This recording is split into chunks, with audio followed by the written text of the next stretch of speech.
A classic chocolate walnut banana bread is one of those comfort foods that's perfect for this weather, and I've tried to make it extra special with the sweet nuttiness of brown butter and extra moistness and tenderness using brown sugar.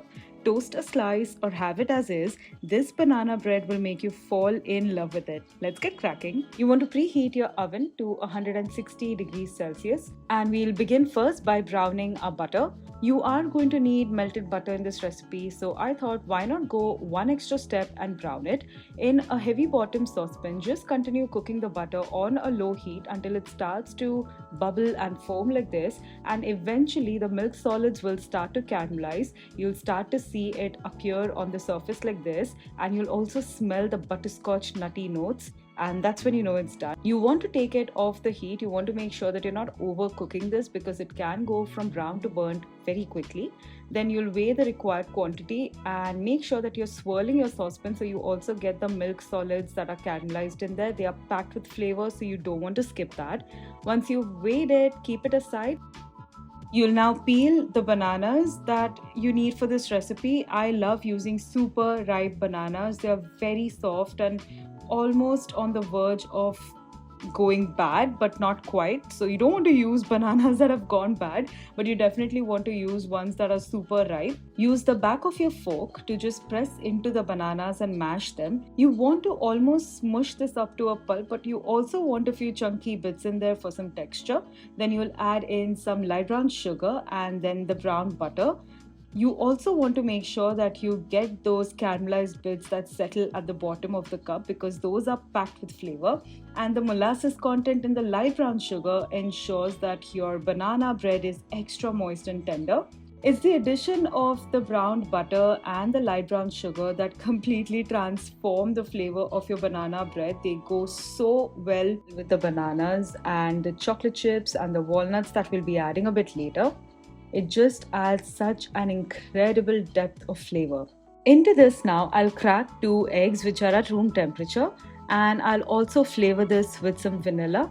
And finally, I'll also add a little bit of milk in there. Now, using my whisk, I'll just give it a good mix so the eggs can break apart and mix into this banana bread batter that we are preparing. Now, I'll use my spatula, just scrape the sides and the bottom. You can see while most of the banana has been mashed to a pulp, these few chunky bits in here add a beautiful texture to your banana bread.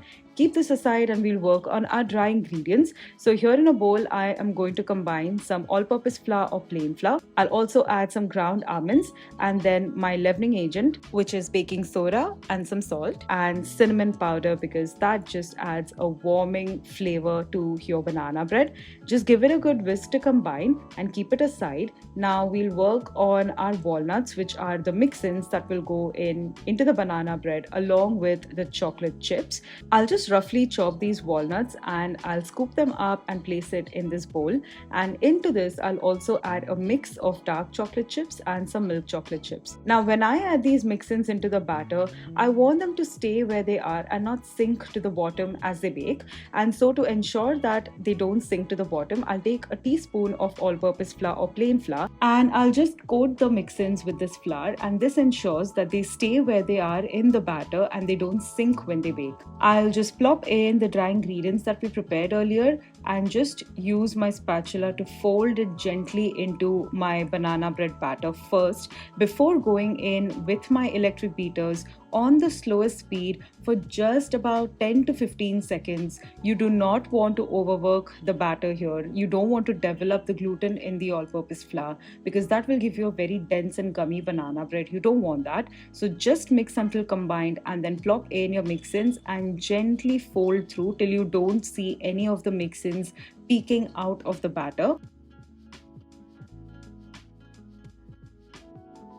That is looking perfect. Now here I have a 7-inch loaf tin that I have greased really well and lined one side with parchment paper, having plenty of overhang so that I can lift it out of the tin very easily.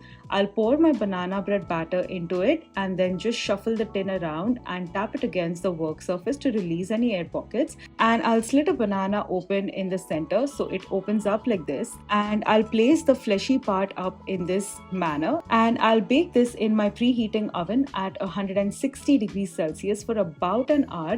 It may take 5 minutes more or less for you depending on your oven. A skewer or a knife inserted in the center should come out clean. Once out of the oven, let your banana bread cool down slightly. You can have it a little bit warm, but I like to keep it closer to room temperature.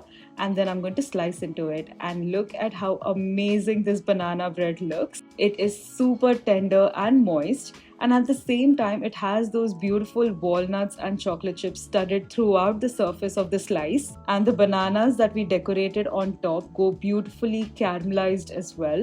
And now I'm going to break into this so you can see the texture, the crumb, and it just melts in your mouth. There's pools of melted chocolate as well. You can have it as is, or you can toast it on a skillet and then enjoy it with a cup of tea or coffee. This is such a classic chocolate walnut banana bread recipe, and we've added our own special touches to make it taste even more incredible.